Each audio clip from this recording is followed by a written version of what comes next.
Me convenció de no trabajar. Y después me fue infiel. Tengo 33 años y estuve casada con Alberto durante 7 años.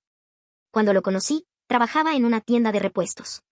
Tenía turnos largos y el salario apenas alcanzaba para vivir tranquila, pero era mío. Tenía mi cuenta, mis gastos y la sensación de que, pasara lo que pasara, podía valerme por mí misma. Alberto siempre me decía que no era justo que me desgastara tanto. Cuando nos casemos, yo me voy a hacer cargo. No quiero que sigas matándote trabajando. Yo lo interpretaba como una muestra de amor. Pensaba que quería protegerme y que estaba construyendo conmigo una vida en la que no tendría que preocuparme por el dinero. El primer año de matrimonio empezó a insistir en que renunciara. Y no necesitas trabajar, Jimena. Yo gano suficiente. Yo dudaba. Había trabajado durante años y me costaba imaginarme dependiendo completamente de otra persona. Pero quedé embarazada de Manuela y empecé a pensar que quizá tenía razón. Cuidar a nuestra hija, mantener la casa y tener una vida más tranquila parecía una buena decisión. Así que renuncié. Recuerdo mi último día en la tienda. Salí pensando que estaba dejando atrás un trabajo que me agotaba para comenzar una etapa mucho mejor. No sabía cuánto iba a costarme esa decisión. Poco después, Alberto me convenció de cerrar mi cuenta bancaria. ¿Para qué necesitamos 2 cuentas si somos un equipo? No discutí. Desde entonces, todo el dinero entraba a la cuenta de él. Al principio no parecía un problema. Me daba dinero para el mercado, para los pañales, para los servicios y para cualquier gasto de la casa. Pero poco a poco empecé a notar algo. Cada vez tenía que pedirlo. ¿Cuánto necesitas? ¿Y en qué vas a gastarlo? ¿Por qué salió tan caro? ¿Otra vez necesitas dinero? Empecé a guardar facturas. No porque quisiera, sino porque sentía que tenía que demostrar que no estaba desperdiciando el dinero de la familia. Si compraba algo para mí, aunque fuera pequeño, tenía que explicarle por qué lo necesitaba. Yo todavía no lo llamaba control.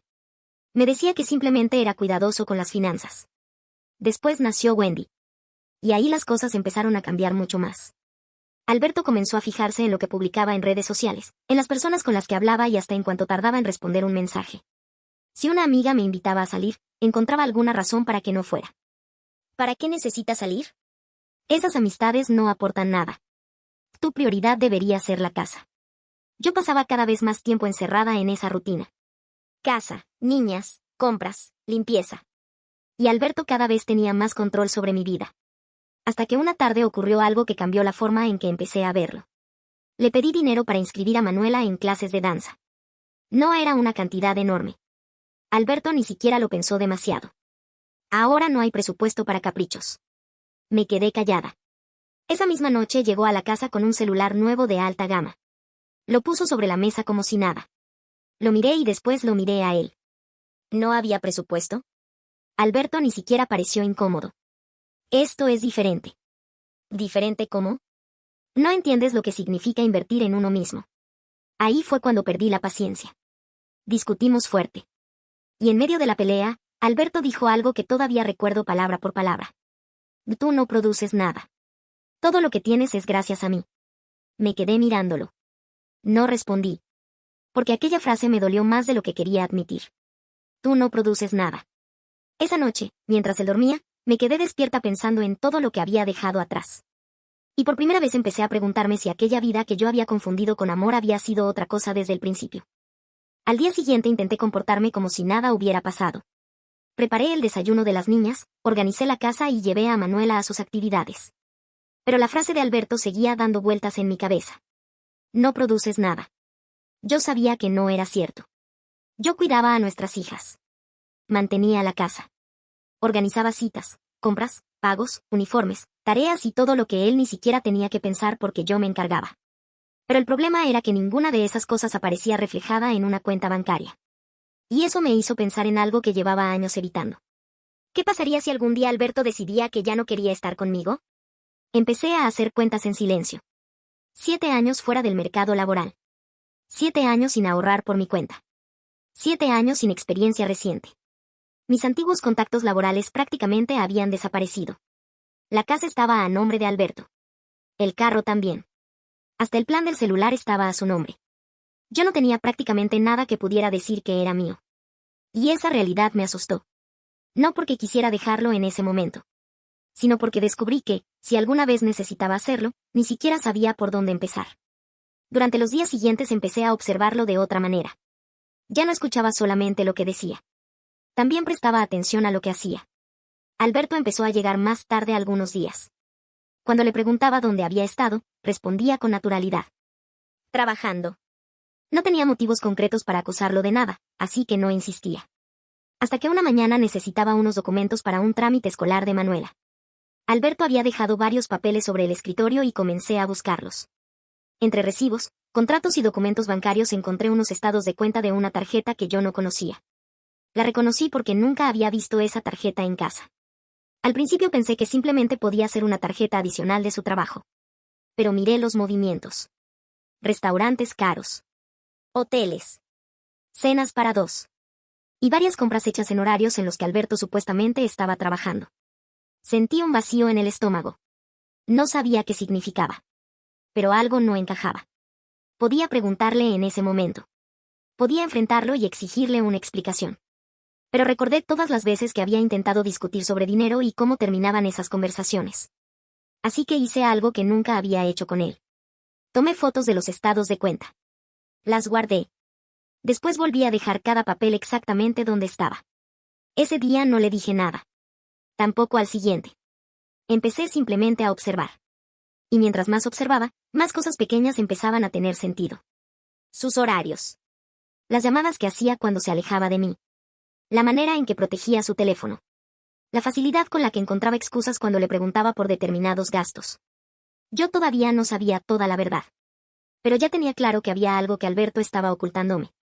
Y esta vez no pensaba descubrirlo por accidente. Durante varios días no dije nada. Seguí con mi rutina, atendiendo a las niñas y haciendo las cosas de la casa, pero ahora estaba pendiente de cada movimiento de Alberto. No quería descubrir algo que después no pudiera sostener. Quería estar segura. Una tarde llegó más tarde de lo habitual. Dejó las llaves sobre la mesa, saludó a las niñas y se encerró con el teléfono. Yo estaba en la cocina cuando escuché que se reía. No era una conversación de trabajo. No dije nada. Más tarde, cuando salió, me preguntó por qué estaba tan callada. Estoy cansada. ¿Qué? De todo. Me miró unos segundos. Últimamente estás muy rara. No respondí. Porque sabía que si empezaba a hablar, probablemente terminaríamos discutiendo. Y yo todavía no estaba preparada. Esa noche revisé nuevamente las fotografías que había tomado de los estados de cuenta. Había una fecha que se repetía. Una noche en particular. Recordé perfectamente dónde había dicho Alberto que estaba ese día. Según él, había tenido una cena de trabajo. Pero el gasto aparecía en un restaurante bastante caro y estaba acompañado de otros consumos. No podía afirmar todavía que hubiera otra mujer. Pero ya no podía convencerme de que todo era normal. Esperé unos días más. Finalmente decidí preguntarle. Alberto, encontré unos estados de cuenta de una tarjeta que no conocía. Su expresión cambió apenas un segundo. Pero lo vi. ¿Dónde los encontraste? Entre tus documentos. ¿Y por qué estabas revisando mis cosas? Estaba buscando unos papeles de Manuela. Se quedó callado. Después soltó una respiración larga. Son gastos míos, Jimena. Eso ya lo sé. Lo que quiero saber es por qué hay restaurantes y hoteles en horarios en los que supuestamente estabas trabajando. Ahí dejó de intentar parecer tranquilo. ¿Ahora me estás investigando? Te estoy preguntando. Porque ya no confío en ti. La frase me golpeó. No porque fuera cierta, sino porque parecía que estaba buscando convertir la situación en culpa mía. ¿Hay alguien más? Alberto me miró fijamente. Por unos segundos ninguno de los dos habló. Finalmente bajó la mirada. Sí. Fue una respuesta sencilla. Sin explicaciones. Sin siquiera intentar negarlo. Sentí que el cuerpo se me quedó frío. Después de 7 años juntos, lo que más me dolía no era solamente saber que había otra persona. Era recordar todas las cosas que yo había sacrificado mientras él hacía su vida a escondidas. Yo había dejado mi trabajo por él. Había cerrado mi cuenta por él. Había renunciado a mis propios planes porque supuestamente éramos un equipo. Y ahora él me estaba diciendo que yo ya no era la mujer que conoció. ¿Sabes qué es lo peor? Le pregunté. ¿Qué dices que cambié como si hubiera ocurrido solo? Alberto frunció el ceño. ¿Qué quieres decir? Que yo no dejé de ser independiente porque un día me levanté y decidí hacerlo. Lo hice porque tú me convenciste. No respondió. Tú me dijiste que dejara de trabajar. Tú me dijiste que no necesitaba mi propia cuenta. Tú me dijiste que mi lugar estaba en la casa. Alberto intentó interrumpirme. Jimena. No. Déjame terminar. Por primera vez en mucho tiempo no tuve miedo de que se molestara. ¿Cuándo dejé de ser la mujer que admirabas? ¿Cuándo renuncié por ti? ¿Cuándo dejé mis proyectos? ¿Cuándo me convertí en la persona que cuidaba de tus hijas y de tu casa mientras tú seguías construyendo tu vida por fuera? Alberto se quedó en silencio. Y ese silencio me dio una respuesta mucho más clara que cualquier explicación. Esa noche me acosté sin llorar. Por primera vez en años, tenía algo que él no podía controlar. Una decisión. Y antes de tomarla, necesitaba asegurarme de que mis hijas y yo pudiéramos estar bien sin depender de él. Los días siguientes fueron extraños. Alberto seguía viviendo en la casa como si nada hubiera pasado. Yo, en cambio, ya no podía verlo de la misma manera. No quise tomar una decisión impulsiva. Sabía que tenía 2 hijas y que cualquier movimiento podía afectar también sus vidas. Así que empecé por lo que sí podía controlar. Volví a pensar en trabajar. El problema era que llevaba 7 años fuera del mercado laboral. No tenía experiencia reciente y me daba miedo descubrir que ya no estaba preparada para empezar de nuevo. Pero también entendí algo. Si esperaba sentirme completamente preparada, podía pasar otros 7 años esperando. Empecé a estudiar por las noches. Al principio Alberto se burló. ¿Y ahora qué vas a hacer? ¿Volver a estudiar a tu edad? No le respondí. Simplemente seguí. Durante el día atendía a la casa y a las niñas. Por las noches estudiaba. Cuando todos dormían, yo seguía despierta frente a mis apuntes. No era fácil. Había noches en las que estaba agotada y quería dejarlo. Pero cada vez que pensaba en aquella frase, volvía a sentarme. Tú no produces nada. Ya no la escuchaba como una humillación. La estaba convirtiendo en una razón para recuperar mi vida. También empecé a buscar una forma de generar ingresos desde casa. No podía abandonar todo de golpe. Necesitaba tiempo.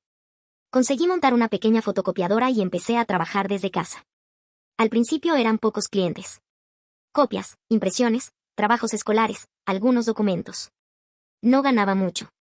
Pero el dinero que entraba era mío. La primera vez que recibí un pago y lo guardé sin tener que pedirle permiso a nadie, sentí algo que hacía años no sentía. Independencia. Alberto se dio cuenta. ¿Y para qué quieres tener tu propio dinero? Para no depender de ti. Se quedó serio. ¿Le estás planeando irte? Lo miré. Por primera vez no sentí necesidad de tranquilizarlo. Estoy planeando poder elegir. No dijo nada. A partir de entonces empecé a guardar una parte de cada ingreso. También organicé mis documentos y recuperé poco a poco contactos de personas con las que había trabajado antes. No sabía exactamente cuándo me iría. Pero ya estaba construyendo la posibilidad. Una noche, mientras estudiaba, Alberto entró al cuarto. ¿De verdad vas a seguir con esto? Sí. No tienes por qué demostrarme nada. Levanté la mirada. No lo estoy haciendo para demostrártelo a ti. Esa respuesta pareció incomodarlo más que cualquier discusión. Porque ya no estaba intentando convencerlo. Estaba empezando a convencerme a mí misma. Y después de tantos años dependiendo de él, descubrí que lo más difícil no era imaginar una vida sin Alberto. Lo más difícil había sido imaginar que yo todavía podía construir una vida propia. Hoy sigo viviendo en la misma casa. Todavía no me he ido. Y sé que alguien podría preguntarme por qué. La respuesta es sencilla. Porque no quiero salir corriendo sin tener un plan. Quiero terminar mi tecnología. Quiero conseguir un trabajo estable. Quiero tener mis propios ingresos y saber que, si llega el momento de irme, podré hacerlo sin poner a mis hijas en una situación de incertidumbre. Alberto sigue con su vida. Nuestra relación ya no es la misma y yo tampoco soy la mujer que era cuando nos casamos. Hay una distancia entre nosotros que ya no intento ocultar. No sé qué pasará con el matrimonio. Pero sí sé qué pasará conmigo. Voy a seguir estudiando. Voy a seguir trabajando con la fotocopiadora. Voy a ahorrar. Y voy a recuperar poco a poco todo lo que dejé atrás. Durante mucho tiempo pensé que había perdido 7 años de mi vida. Ahora lo veo de otra manera. Esos 7 años no puedo recuperarlos. Pero todavía puedo decidir qué hacer con los siguientes. Cuando recuerdo aquella noche en que Alberto me dijo que yo no producía nada, ya no siento la misma tristeza. Ahora entiendo que su error fue creer que mi dependencia significaba que yo no tenía opciones. Sí las tengo. Solo necesitaba volver a construirlas. No sé exactamente cuándo voy a cerrar la puerta de esa casa por última vez. Pero cuando lo haga, no será porque Alberto me echó. No será porque apareció otra mujer. Y tampoco será porque alguien vino a rescatarme. Será porque yo habré conseguido estar de pie otra vez. Y esta vez, cuando me vaya, quiero hacerlo sabiendo que puedo mantenerme por mí misma. Porque después de 7 años dependiendo de alguien, entendí algo que debía haber entendido desde el principio. Que amar a una persona no significa entregarle el control de tu vida.